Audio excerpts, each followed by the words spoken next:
Bonjour et bienvenue à l'atelier. Donc aujourd'hui, on va voir les étapes relooking donc de ce meuble. Sachant que la dernière fois, on avait vu l'utilisation de l'Hélioclim, donc le produit qui permettait de bien décaper le meuble et de le préparer.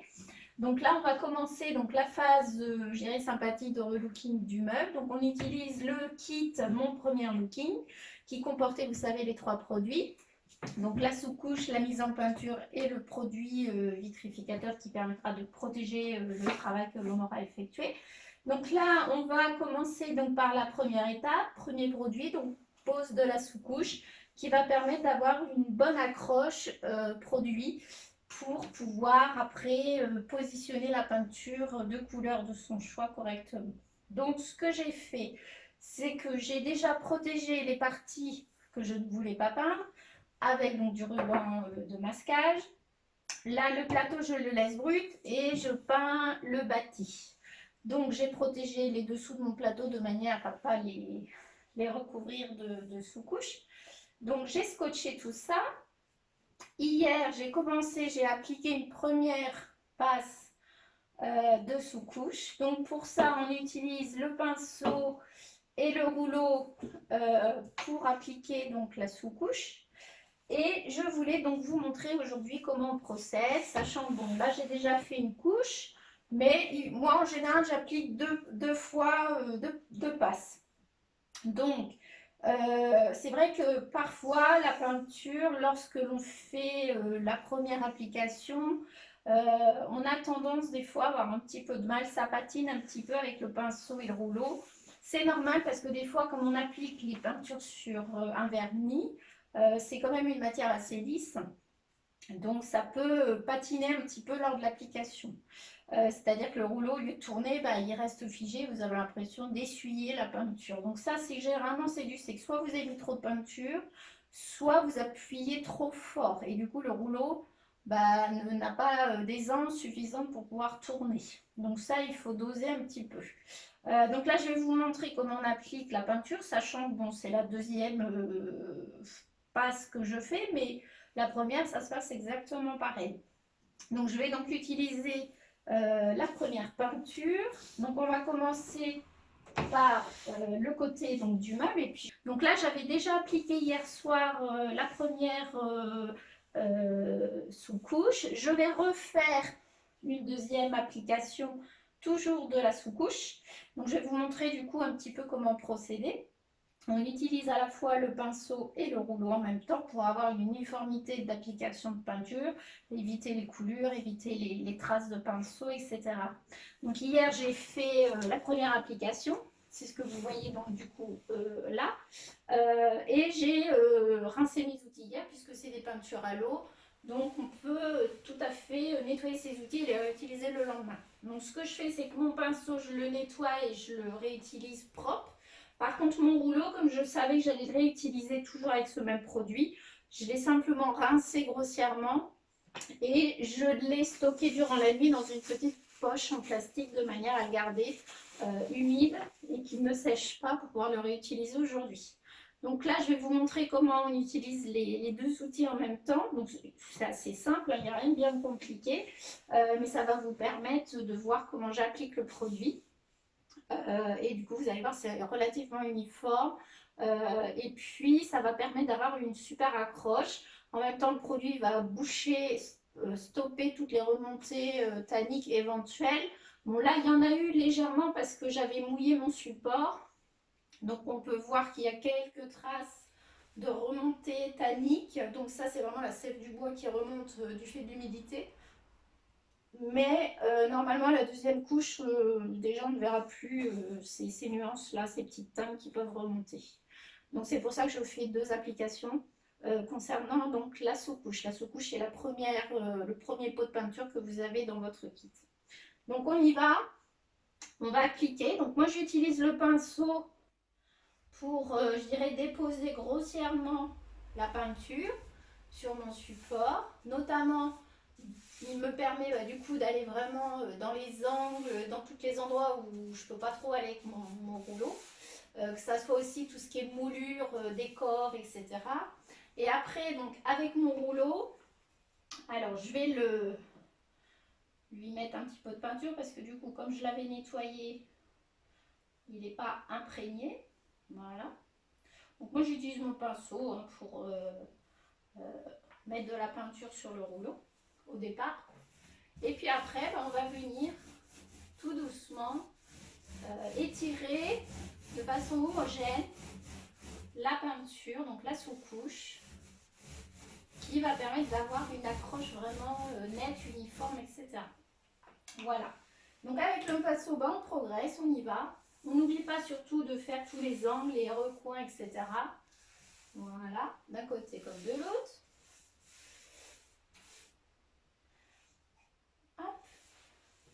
Donc j'applique généreusement. Ça reste modéré quand même, il ne faut pas qu'il y ait des coulures partout, c'est pas le but, parce que sinon vous allez être embêté, ça va pas être joli, vous aurez des coulures, ça sera vraiment pas chouette. Donc ce qu'il faut, c'est vraiment appliquer quand même un petit peu, faut pas inonder le meuble, mais il faut y aller quand même généreusement.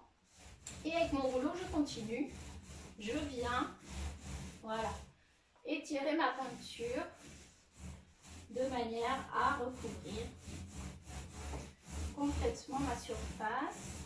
Voilà.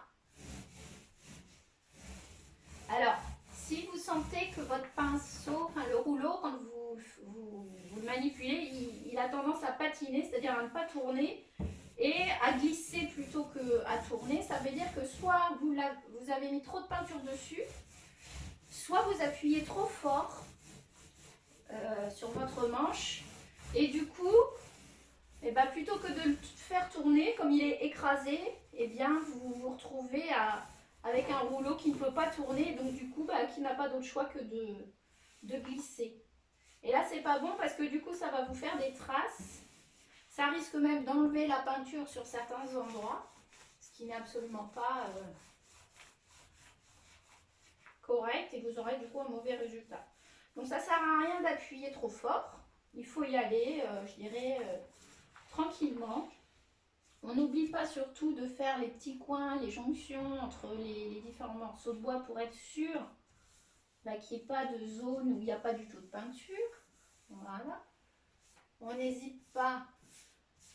Moi, avec mon pinceau, j'en mets un petit peu partout, grossièrement, pas forcément bien appliqué. Et c'est vraiment avec le rouleau que je vais voilà, étirer ma peinture et la positionner correctement. Hop.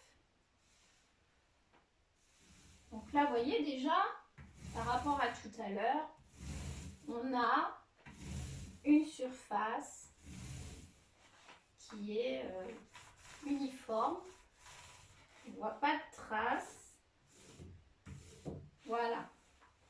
Donc voilà pour le côté, je continue. Je vais venir faire du coup mes pieds. Alors là, j'ai pas tellement de choix que de venir le faire, je dirais au pinceau, parce qu'en plus il y a des zones complètement arrondies, des coulures, enfin des moulures, pardon.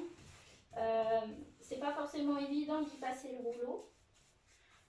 Donc on n'hésite pas à aller vraiment dans toutes les zones. On pense aussi à faire l'arrière du pied, parce que ça c'est des choses que malheureusement des fois on oublie un peu. Et puis après quand on bouge notre meuble, on se dit oh là j'en oublie un morceau. Donc que ça soit l'intérieur, l'extérieur du pied, on essaie de penser aux quatre côtés, parce que ça se voit. Surtout quand on est assis dans un fauteuil un peu plus loin et qu'on a la vue sur le meuble, et ben c'est quelque chose du coup que vous allez voir. Voilà. Donc là, comme j'ai une petite rainure là de moulure dans le bois, je n'hésite pas à passer mon pinceau pour vraiment être sûre d'aller dans toutes les zones. Voilà. Cette phase-là donc va vraiment permettre de préparer, de fignoler la phase d'accroche. Et du coup, comme cette phase est uniforme, il n'y a pas de couleur, etc., vous verrez la peinture, quand vous l'appliquerez, la couleur, c'est-à-dire la mise en couleur que vous allez choisir, eh bien, vous verrez, ça s'appliquera plus facilement parce que la peinture va créer une bonne accroche.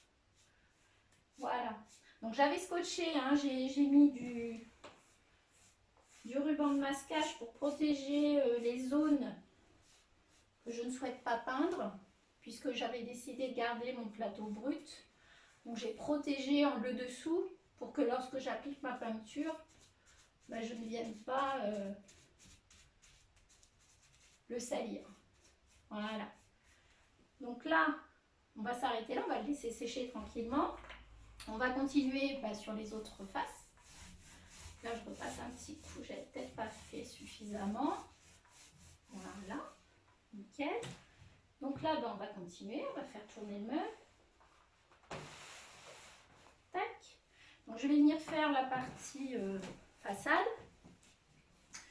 Donc, hop, je vais tourner pour que vous puissiez voir. Voilà. Et on va tout doucement. Donc, on commence par le bas. Enfin, moi, je commence par le bas. Vous commencez par le haut après tout. Hop. Donc là, je passe bien partout dans toutes mes moulures. J'hésite pas à passer un petit coup de rouleau pour vraiment uniformiser ma peinture. Voilà. Donc, c'est ce que je vous disais tout à l'heure. J'applique grossièrement avec mon pinceau. Voilà. Et avec le rouleau, hop, je viens vraiment étaler ma peinture, bien la répartir partout. J'oublie pas de faire les angles.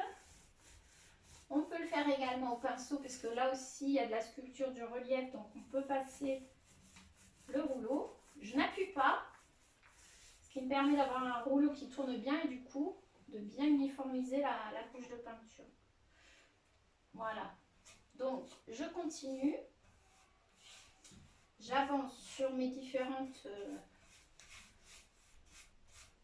Donc là pareil, j'applique la peinture de façon grossière.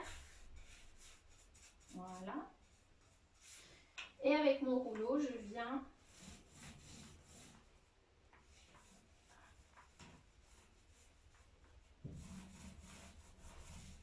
alors les rouleaux, vous allez avoir deux tailles possibles, un petit et un grand. Donc là j'ai pris le grand puisque je suis sur de la grosse surface. Donc limite je pourrais avoir un deuxième rouleau pour les petites parties comme celle-là. Pourquoi pas. Mais bon, ça se passe bien aussi avec le grand. Il suffit d'être délicat. Voilà, donc là, hop, je viens pareil appliquer ma peinture. Tac. Un petit coup de rouleau. Alors là, je change de main pour vous montrer, pour pas vous gêner avec la caméra, mais c'est vrai que moi, je me sers un peu des deux mains. Voilà, donc déjà, là, vous voyez, le fait de faire une deuxième application, on recouvre vraiment bien tout le bois. Sachant que la première application, je dirais, ça donne un effet, je vais oser le dire, mais un peu côté barbouillage.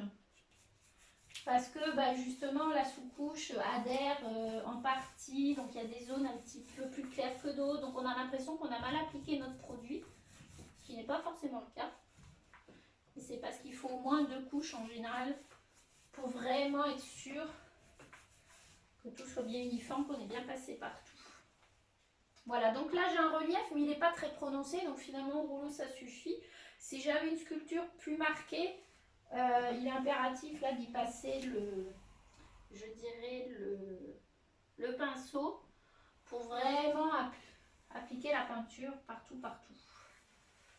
Tout dépend un petit peu des reliefs que vous allez avoir.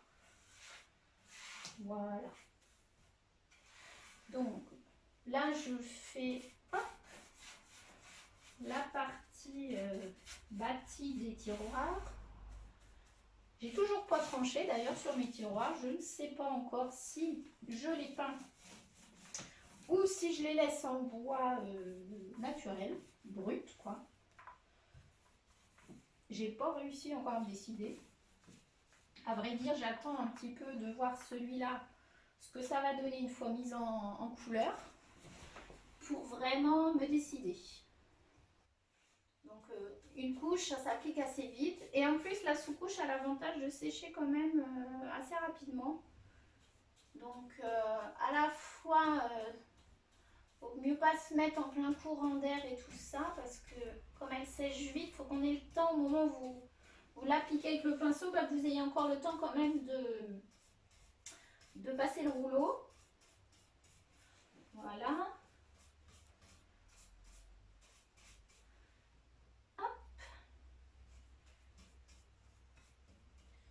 Ah, je vous tourne un peu le dos, je suis désolée. Mais c'est vraiment pour aller partout. Voilà. Voilà. Donc pareil, au pinceau, j'applique de manière grossière ma peinture. J'hésite pas à en mettre. Alors je préfère faire en plusieurs fois moi que de trop en mettre d'un coup. Parce que c'est une peinture qui sèche quand même assez vite. Enfin quand je dis assez vite, vous avez le temps largement de l'appliquer, hein, je vous rassure quand même. Mais voilà. Donc hop, je viens avec mon rouleau uniformiser la peinture de manière à ne pas avoir ni de coulure, ni de surépaisseur, etc. Avec mon pinceau, je pense à aller vraiment dans toutes les zones où il y a du relief, les sculptures, les moulures, etc. Et puis aussi les zones, bien évidemment, je ne peux pas aller avec mon rouleau. Notamment les angles, les choses comme ça. Voilà. Hop.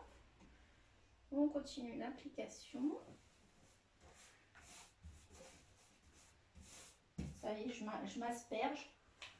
Alors, pensez à mettre des affaires qui craignent rien aussi, parce que si vous êtes comme moi, vous allez finir les mains toutes pleines de peinture. Moi, je suis un peu championne pour ça. Autant j'adore mettre les mains dans les peintures et tout, donc je dirais que ça ne me dérange pas. Voilà. Donc, hop, là pareil, je reprends un peu de peinture. Hop, hop, et je vais venir l'appliquer dans la zone là où je ne peux pas passer le rouleau. Le dessous, on pense bien à regarder vraiment partout. On n'oublie pas les coins, les recoins, etc. Parce que des fois, on a un angle de vue parce qu'on est d'une certaine façon, positionné d'une certaine manière, et puis on ne voit pas forcément tout. On en oublie. Voilà. Donc je répète, hein, vous appuyez pas trop. Quand vous appliquez avec le rouleau, vraiment vous le laissez rouler tout seul. Vous le tenez, mais vous ne forcez pas. Et là, vous verrez, il va tourner naturellement et vous n'aurez pas de problème pour l'application. Voilà. Donc pour celui-là, on est pas mal. On va faire le côté là, que j'ai pas fait, la petite baguette, si je peux dire. Voilà. Et puis il va me rester le dos du meuble. Moi j'ai décidé de le peindre. J'avoue que des fois je le fais pas, ça dépend où va aller mon meuble. Mais là, comme c'est un meuble que je sais pas encore trop où je vais le mettre, j'avoue. Et ben, du coup, je fais peindre l'arrière de manière à ce que si je le positionnais au centre de la pièce, ben, je puisse regarder les deux côtés. C'est-à-dire que si, je sais pas, je mets une jolie déco, une jolie lampe, etc., mais qu'il n'est pas contre un mur, bah, au moins je ne serais pas gênée du fait que le dos n'est pas coloré. Voilà. Et on va faire tourner. Hop. Pour faire le dos. Voilà. Alors, pareil, toujours l'application au pinceau et au rouleau. Là, je dirais, ça fait, ouais, ça sera donc la deuxième application que je fais sur ce meuble.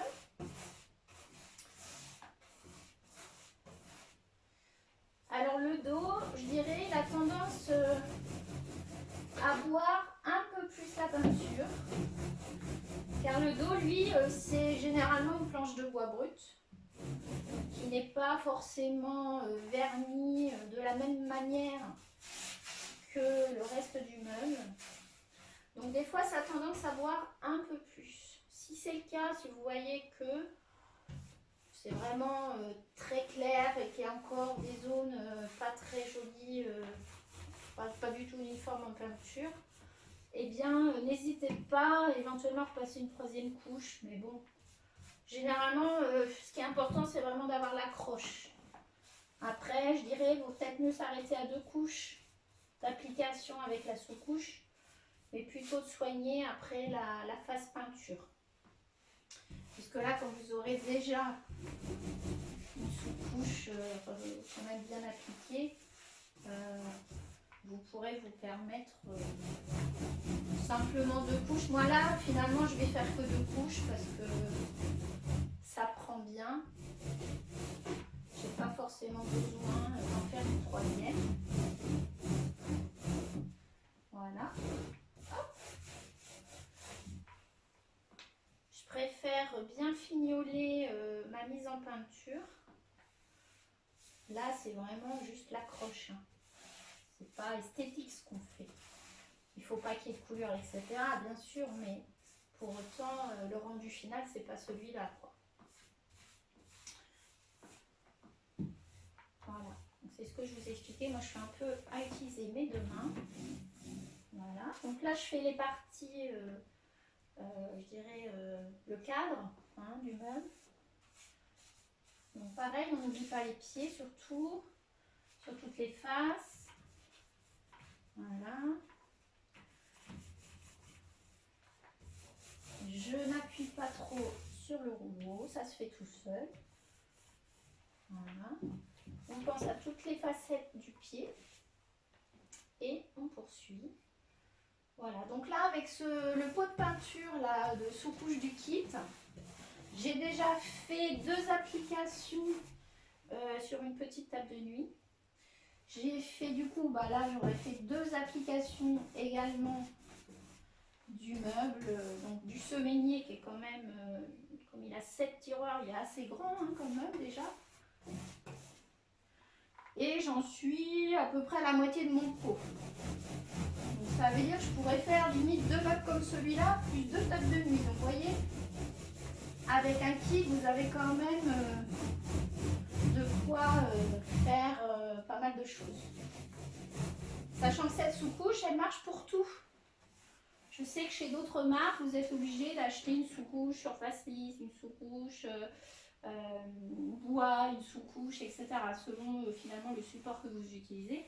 Là, c'est pas la peine. Le même pot va vous servir à tout. Donc c'est l'avantage. Vous pouvez tout faire. Donc je n'hésite pas à repasser là où je suis passée pour essayer de vraiment bien tirer ma peinture. Voilà, puis avec le pinceau, je fais les finitions, c'est-à-dire je vais vraiment dans les coins où je ne peux pas aller avec mon rouleau. Alors pareil, hein, je remets un petit peu de peinture, ça ne sert à rien de trop charger non plus. Ce qu'il faut, c'est juste bien recouvrir, mais si on met trop, après ça crée des coulures, donc c'est pas le but qu'on recherche non plus. Voilà. Là, un petit coup. Voilà. Donc là, on va faire la partie haute et le petit bout par ici qui me reste. Et puis, on aura fini la deuxième application de la sous-couche. Vous voyez, ça n'a pas pris non plus un temps extraordinaire. Pas compliqué. Après, ce qu'il va falloir, c'est laisser bien sécher. Donc, moi, en général, je laisse sécher la nuit. C'est-à-dire que là, j'ai fait ça aujourd'hui. Je vais passer éventuellement sur un autre meuble pendant que celui-là, il sèche. Et puis demain, je sais, comme ça, je suis sûre qu'il est bien sec. Et que du coup, je peux venir faire ma couleur. Voilà. Comme ça me laisse en plus le temps souvent d'y réfléchir un peu. De me dire, bon, ok, j'ai fait ça. Alors maintenant, la couleur, comment je veux faire? Est-ce que je veux mettre toujours à cet endroit-là? Est-ce que je change d'idée, etc. Ça me laisse le temps de peaufiner. Et pendant ce temps-là, monsieur, il sèche. Voilà. Donc, hop, un petit coup là, histoire de bien fignolé. Ça c'est bon. Donc là on a peint toutes les zones. Là ok. Bon bah on n'est pas trop mal. Voilà. Bah écoutez, vous voyez, il n'y avait pas vraiment... c'est pas très compliqué. Donc là il en est où? Là on repasse un petit coup, n'hésite pas, parce que comme on a fait ce côté-là, des fois ça crée une petite coulure de l'autre côté. Donc on pense bien à regarder. Il n'y a pas grand-chose, mais voilà, fait de repasser un petit coup de rouleau, ça règle le problème. Il ne me reste plus qu'à aller nettoyer mes outils, les rincer. Et puis, ce que je ferai une fois le meuble sec, c'est que je vais passer à la mise en couleur de mon meuble. Donc pour ce meuble-là, j'ai choisi d'appliquer la couleur gris clair, qui est finalement une couleur assez proche du blanc. Donc c'est celle-ci. Je vais l'appliquer partout où j'ai mis donc la sous-couche. Et une fois ce produit appliqué, moi j'avais envie de faire un petit effet pochoir sur les côtés du meuble, notamment en utilisant un peu ce motif. C'est-à-dire ce motif, j'avais envie de le mettre ici. Hop, je vais vous montrer. Voilà, donc on partira sur un motif de ce type que je vais répéter, je pense, jusqu'en bas sur la partie intérieure du meuble de ce côté et de l'autre côté. Donc, j'ai pas trouvé de pochoir pour le moment qui fait ce motif. Donc, je vais créer mon propre pochoir. Donc ça, c'est pareil, c'est pas très compliqué. Je vais vous expliquer comment je procède. Et puis, je vous montrerai également comment je vais appliquer. Mais ça viendra un petit peu plus tard. Parce qu'il faut déjà que j'applique ma couleur de base que je vais mettre partout. Et après, je prendrai une couleur un petit peu tranchée, peut-être un peu plus foncée, un brun, ou je sais pas, il faut que je définisse justement ma couleur, que je viendrai appliquer à l'éponge au pochoir pour faire mes petits effets de losange sur mes deux côtés. Voilà. Et là, on aura quasiment fini la mise en peinture. Mon plateau étant brut, je verrai quand j'aurai fait mes petites décorations ce que ça donne. Est-ce que je rajoute aussi un effet sur le plateau ou pas? Et puis il me restera bien évidemment tous mes petits tiroirs à finir, à voir si je les mets bruts pour rappeler le plateau ou si je les peins également en couleur unie comme j'ai fait sur le reste du meuble. On verra. Voilà. Bah écoutez, je vous laisse. Moi je vais aller nettoyer mes outils. Et puis, bah, je vous dis à très très vite. Vous avez tout compris. Maintenant, vous savez appliquer la première couleur de votre kit.